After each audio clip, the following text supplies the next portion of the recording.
Hey, what's up, guys? It's Jeff here again, back from Yu-Gi-Oh! Day. Actually, it was Yu-Gi-Oh! Weekend. We hit up remote duels on Saturday. A friend of mine was hosting one for his Yu-Gi-Oh! Day around 8 p.m., so I was able to do that after I got done with work. And then I didn't finish quite as well as I wanted to. I went 3-1 and placed 4th place. So on Sunday, they were having another one nearby at my locals, so I hit up another Yu-Gi-Oh! Day. And again, we fell a little bit short, but this time we came second, so it was improvement. Ended up going 4-1, 5 rounds. The first tournament had about 16 players, and the second tournament had about 20 or 25 players. I'm not totally sure. But I'm just going to get into my list right now. I'm still playing the Saucy Striker Runick deck. It has a couple changes. For the Striker engine, of course, start engage. Afterburner. Multi-roll, which has been overperforming a lot for me. It just is a way to go back into the Striker engine when you get low on the Striker cards. And then for your names, you have drones and 3 linkage. This is still all I've needed. It's been very helpful that the Bestials are pretty much non-existent against you without Ray in your deck. I've been enjoying it. We're still on 3 Shark Cannon and 3 Widow Anchor as the rest of the Striker spells for the deck. These are just the best tools for breaking the board and dealing with Tearlament and Sprite Elf. So I wouldn't change anything about that. Now on to the Runick engine. 3 Runick Tip, this is a must. 3 Flashing Fire. 3 Slumber. 3 Freezing Curse. The Freezing Curse is like an additional copy of Widow Anchor for the turn. Very useful when you're only able to get to 1 Widow Anchor. 3 Runick Destruction. This has also been overperforming, mostly in the Tearlament matchup. It just allows you to deal with their field spell, which is so prevalent right now, that if you can stop their field spell, you can set up one of your floodgates and keep the lock established and continue to advance your game state. And then for one of still, it's just the 1 Smithering Storm. I have thought about despelling recently, just for another name, but this has been pretty consistent for me, so just the 1 to help deck them out.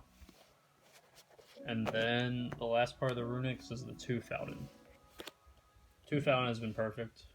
It's not like you really want a 3rd copy ever, especially because you have the Fangs and the extra deck that can add it back if they mill it. Yeah, 2 is pretty good. Sometimes drawing 1 isn't that great, but it lets you play a little bit differently, and you don't always want to have to fusion summon if you draw Sky Striker cards. So now for the support, just power spells at this point. 2 Desires, I have to say this is probably the best spell on the deck. Because is not a normal Striker deck, you can afford to lose your engage at times and still continue your game state with the Runick cards. You just need this to simply keep up with the power of Tearlament and Sprite if you're not able to resolve the Fountain. Then we have 2 Talents. I really like Talents in a lot of matchups, but then it seems like there's some matchups where I'm just siding it out. It really depends on what hand traps and or effect negation they're on at the time. You know, it's like, is it going to be useful or not? And then like, are they going to keep in those hand traps or not? So it's really just like game by game basis. You have to figure out how to work this in here. But the draw 2 has been really good, just like Desires, just having more cards. And then Called by the Grave. This is really just hit or miss, but it's mostly for the Seiju tier matchup so that you have a way to interact with the graveyard shufflers besides the Shark Cannons, because Shark Cannon you have to preemptively use for the most part, whereas Called by, they have 2 of the same name. you can hold this, and then when they use one, you can chain it and stop, take out two at the same time, essentially. And that's been pretty good for me when I'm able to get that off. And occasionally it hits Ash. Not bad. So before we were on, I think it was triple D-Fissure in the main deck. So I decided to go down to 1. The reasoning for that is it is not so strong going second against a lot of decks, just like D-Shifter, and I feel like this deck really shines going second for the most part. I still opt to go first most of the time, but I just rather have more cards that are well-rounded against the meta. And I saw at my locals that people were trying to play less tier, even though I still end up facing, out of another 9 rounds I played, I faced, I think it was 4 tiers, 3 today, and 1 yesterday. So it was good in those matchups. I did see it one of the games on game 1, but I moved some to the side deck. I'd rather just have it when I know I'm playing against tier for the most part. Because I had to make room for 3 now, not 1, but 3 messenger piece. So, just like a Runick stun deck, this card just allows you to get extra turns and start stacking up advantage with the Fountain. It really is a force. You have to respect this card. A lot of people don't, and then they ask you what it does, and then they soon find out that they're not going to be able to attack if they can't get rid of this card.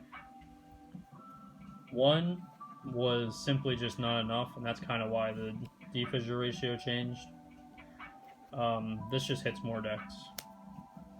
I've been liking it a lot. And shout out my friend Dave Barnes at Prodigy Game. He helped me get these, so very big help from him. And then we have 1 day of peace, similar to the messenger piece, but you usually try to hold this card unless you brick, because it ensures that you can like close out the game, or you can just play this and commit nothing to the field.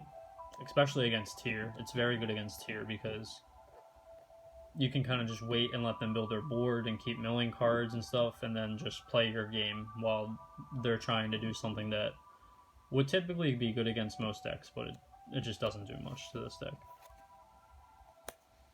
And then the last 2 additions were 2 Lava Golems. So I have been siding these, and while they're very good in the side deck, again, I wanted my deck to be a little bit more well-rounded and better going second. So I added Lava Golem. And Lava Golem's been phenomenal, because even if I go first, you have the luxury of the Hugin to discard it if you don't need it, you know? Or you can just hold it for a game state that you might need it, and it works really well with Messenger piece as well. If they can't link it away, they're going to start taking damage, and that can add up. And then you can steal it back with Widow Anchor and push for game. So these last 3, I believe, push the deck over to 43 cards, but I feel is not bad because there's like the Fountain, you don't want to draw it, and then the Runick cards, you're not playing like a lot of different Runick cards, so with the more higher your deck count is, it'll give your hands a little bit more variety, and that's kind of what this deck needs to play. Just like most decks right now, you can't afford to have 2 of the same card in your hand. Alright, now on to the extra deck. I believe the extra deck stayed completely the same for the most part. 3 Kagari. This is great for the grind. I have still considered cutting it to 2 for more utility, but with Engage, it's just too strong, and especially if you lose your Engage, it lets you just tutor back the Widow Anchors. 2 Shizuku. This has been perfect. I haven't missed the 3rd one. After the first one resolves for Engage, you usually don't even need the 2nd one, but it's just nice in case they stop the first one. 1 Hayate. This is only used going second. The games where I don't go second, I don't find myself using this card. But still, very key when you go second to use this with tuner out your Engage so you can start your draw engine. 1 Kaina. Kaina has also been overperforming, just because I think I'm giving them Lava Golem, and a lot of times they might have a big monster in the field that I can't out, but it may not be affecting the game state, so by using Kaina, you can shut off their attack and just get you back to the next turn, and that's really all this deck needs to do is survive. One Zeke. Zeke is interesting if you want to play two, but in this version, one has been enough between that, and then I have some nightmares. Phoenix. Phoenix is more so for just anti-spell and like any floodgate that I can't really out. But like, I just don't find myself making the nightmares all that often. It has to be like against a rogue matchup. I don't find myself doing against the tier deck. Same with Unicorn. Unicorn is great though because it can out anything on the board, not just a back row. And then still at the top of the lineup, Zeraboros. I do want to make him so I can go for the game shot because it is very easy to get your opponents banished up pretty high, and your Pot of Desires also helps that. But because of the Runicks, you have to take a turn off of playing the Runicks in order to attack. So it has been difficult to set up. I did get it off one time against the Grand Maju deck of all things, so that was a lot of fun actually. I would definitely test this card out. It's pretty good. I think it's better than Access Code in this deck. And then the Runicks. We got two of the Hugin. Two's been fine. It just tutors out the Falcon. Maybe if I play more copies of Falcon, I would want another copy of Hugin, but typically if they negate the first one, you have the second one, and that's more than enough. And if they kill it for some reason, it goes back to the extra deck too. One Fangs. I've never wanted a second Fangs. One is enough to get the field spell back. In a really grind matchup, you would probably want two. The Destruction effect has been coming up for me to help me stay alive in the mid game. Excellent card. And then last but not least is the Munin Wings. So I think I may have been playing the other Fangs that adds back the quick play, but this one is a little bit more important, I feel, because it has the effect to gain the life, and it has the effect to protect from targeting.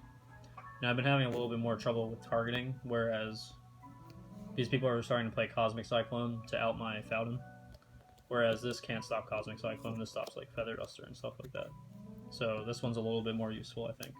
I haven't really wanted to add back a quick play lately, but I could see it being important. Maybe that's something that we would cut the third Kagari for.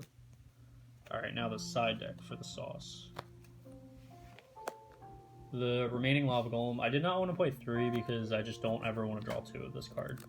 That's really the only reason. If I'm sided in, I'll put the third one in if I think I need it against Sprite or something, but otherwise, going first, I don't want the chance to draw multiple, really. 3 Dogwood. This card is essential for the fact that it takes so long to win game 1 most of the time, or for my opponent to realize that they're going to lose game 1. So if game 1 takes about 25 to 30 minutes, this card definitely has to get sided in. It's too strong against all the decks, and you can't really play around it for the most part. They usually end their turn, which is all this deck needs, is for your opponent to end their turn. For a little bit more support, we have 2 D-Fissures. The D-Fissures, again, just for tier element.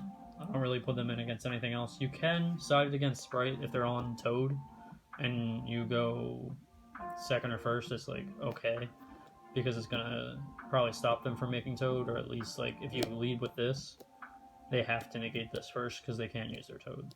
But it's pretty good against tier element. 1 Lone Twin Twister. I did have Feather Duster in here, and I would like to play more Twin Twister, but there's just not space because you'll see the other cards I'm running right now. It's okay. You already have the Destructions in the case of anti-spell, so it's just like extra, really. Now I wanted to test this Shared Ride with the addition of Dogwood in combination. Kind of acts like a max C when you draw them together. This can fuel you into the Dogwood, and depending how much they're searching, because a lot of these decks search a lot, especially the rogue decks, and it's one of the better cards to have. Like Sky Striker used to play for when they put in back row removal. You can chain it, or if they have evenly match, you can chain it before they activate their evenly. Just gives you some more value, helps you stay in the game. It's been pretty good against like Flunderies and Sprite. Not that good going second though, unfortunately. And then speaking of Flunderies, we have 3. There can only be 1. I was playing Majesty Stream before, but I found that people were leaving their impermanences in, which I thought they would take out to stop my striker monsters. So I figure I'll just go more all in on the back row and just try to floodgate them out with while I have Falcon established. And this is pretty good because if they don't have something like Cosmic, I can protect it with the wings.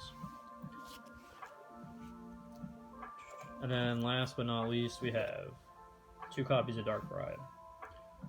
Now, Dark Bribe is mostly because of the time rules. You can't really afford to play Solemn Judgment as much as I would like to play Solemn Judgment. So this is the most similar thing that stops Evenly Match and Lightning Storm.